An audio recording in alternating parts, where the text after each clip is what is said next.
me your name, the name of your entry, and where you're talking to us from. My name is Todd Severin. I write under the name TD Severin. My entry is a medical thriller called Deadly Vision, and I'm coming to you right now from the San Francisco Bay Area. Awesome. Now, I did a little research, and you're actually more than an author. You have a job in the medical profession, don't you? I have a day job. I'm a surgeon. I'm an ophthalmic surgeon. I've been in practice for about 31, 32 years. Mm-hmm. All right, good. So you come from a place of experience when you wrote this novel. I do. Through my medical training, I spent a lot of time in the emergency room. I spent a lot of time in trauma and in ICU medicine. And I also spent a lot of time in locked psychiatric wards with psychiatry training, psychology training. So all of that stuff is just, fertile ground for me to start digging into to talk about medical thrillers. And there's so many stories that you can talk about coming out of a hospital. People just really have no idea what it's really like inside an academic medical center. And TV shows kind of, gussy it up. And there's never as much going on in the broom closets as the shows would like you to believe there is. Yeah. But the toxicity is even worse. And so there's a lot of good information. Wow. Well, it definitely comes out in your book. When I read your book, I thought this is a unique and really exciting concept of the virtual access to heart surgery. And I don't want to give a lot away, but what led you to this concept? If you don't mind, I'm going to have to go back in time for a second. That's okay. You wrote a book about going back in time. So go ahead. I did. You're right. The original draft, the first draft of this book, was written while I was doing my postdoctorate clinical fellowship in glaucoma surgery in Houston, way back in 1994. Which is, if you look at the book, the first opening quote is a quote from the Virtual Reality Report of 1994, because that's when I was first starting to do a lot of research. So virtual reality in 1994 and artificial intelligence, of course, back then were really new concepts, hadn't been explored a lot. But there was already becoming this idea of how virtual reality might be able to help for surgical training as a simulator. And that was interesting to me. But to me, the real fascinating concept would be, what if instead of doing a simulation in surgery, you can actually do the whole surgery?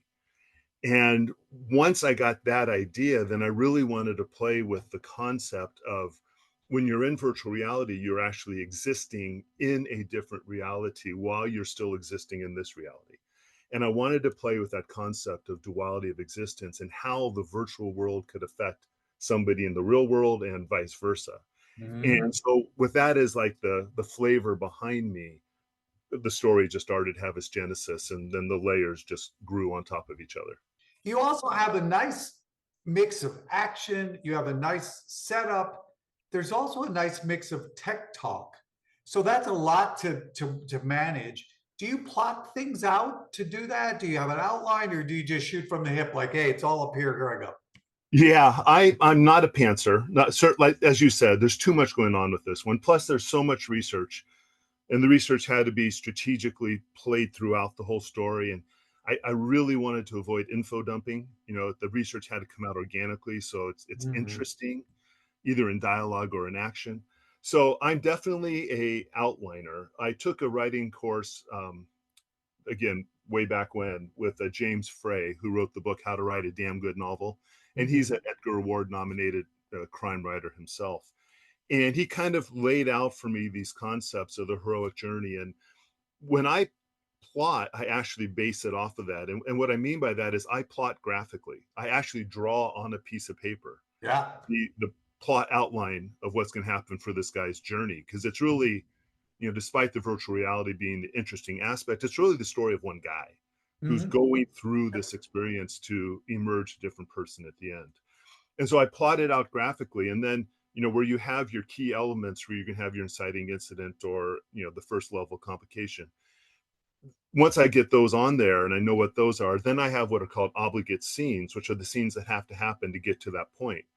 And then I take the summation of all these obligate scenes and I put each one on a 3x5 card. And that stack of 3x5 cards then becomes my novel. and I can move them around and play with my timeline that way. And on the card, I'll also put the research that needs to come in that chapter. And then at the end, I have the stack of 3x5 cards. When I start writing, I just flip the card over. And from that moment on, it's pantsing. I know what has to happen in that scene, but it's not constructed what the scene's going to be. So that's where like the free flow and the creative energy comes pouring. That's a great way to do it. I do it that way.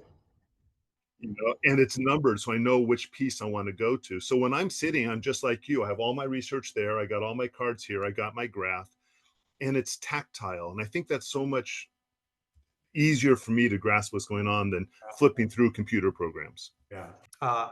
Let me ask you this. Taylor Abrams, our main character, he has a complex past. And he has a relationship with his dad that's very strained, with his brother. And that's woven deep in the plot and has a lot of heartfelt treatments that you give it. What led you to combine in the basic thriller the aspects of this very personal characterization that you did?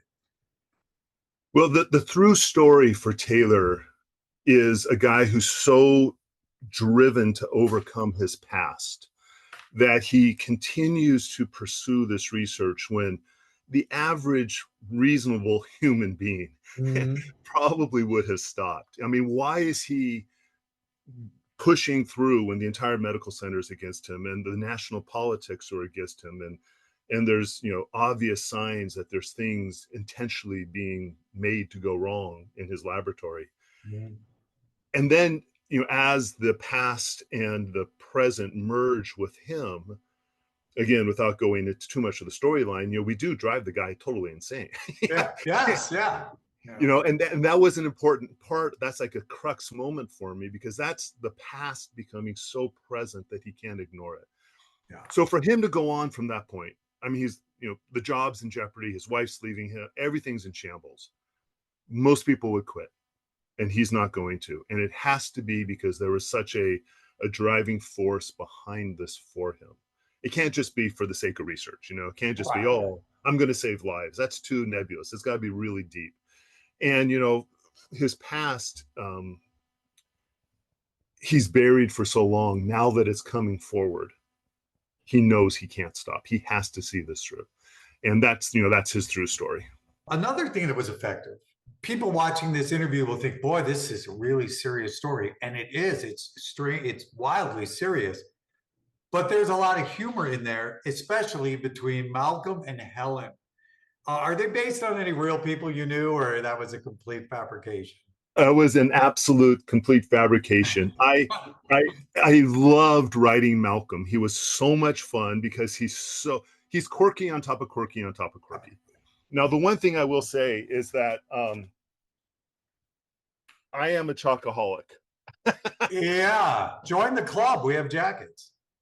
And I know no one else can see it, but that's mostly chocolate with a little coffee. There you go. And he was just so much fun to write with his neuroses. And the important thing for him was to show his through character growth also, because he's a different character at the end than he was at the beginning. Yeah. And his chocolate addiction became such a visible, fun way to demonstrate his increasing anxiety. The idea of that Malcolm and Helen, that happened spontaneously. And you had said that you enjoyed writing that. It was a lot of fun. And again, it developed because it allowed me to discuss a lot of things in dialogue and in action rather than Malcolm at a computer, which is boring. Right. And so as they were sitting side by side discussing these problems, the warmth just evolved. Are there any other books in the work? The next book is already plotted and concepted, and it's index carded. Oh, wow. So I'm going to make a few changes to it because I'm adding a few overlying layers of subplot again, but it will involve another medical concept that is taken to its extreme, and we'll see how it lays out. All right.